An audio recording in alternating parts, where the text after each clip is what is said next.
عندما نصلي أحيانا نصلي وصلاتنا لا تقبل ونحن لا نعلم، فعندما نرجع إلى سنة النبي صلى الله عليه وسلم نتعلم كيف يصلي النبي، ونحن نتعلم من صلاة النبي صلى الله عليه وسلم.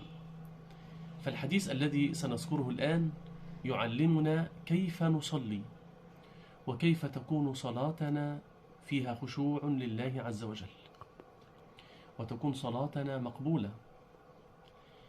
اسمعوا كده معي هذا الحديث لعلنا نتعلم من النبي صلى الله عليه وسلم صلاة النبي صلى الله عليه وسلم.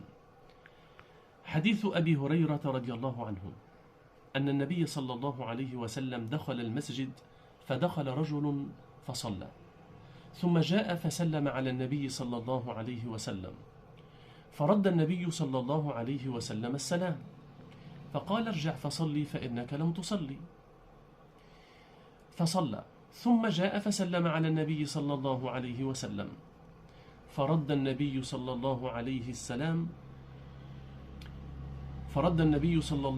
وسلم السلام، فقال ارجع فصلي فإنك لم تصلي. قالها النبي ثلاثا، فقال والذي بعثك بالحق ما أحسن غيره فعلمني. قال إذا قمت إلى الصلاة فكبر، ثم اقرأ ما تيسر من القرآن، ثم اركع حتى تطمئن راكعا، ثم ارفع حتى تعتدل قائما، ثم اسجد حتى تطمئن ساجدا، ثم ارفع حتى تطمئن جالسا، ثم اسجد حتى تطمئن ساجدا، ثم افعل ذلك في صلاتك كلها. صدق رسول الله صلى الله عليه وسلم.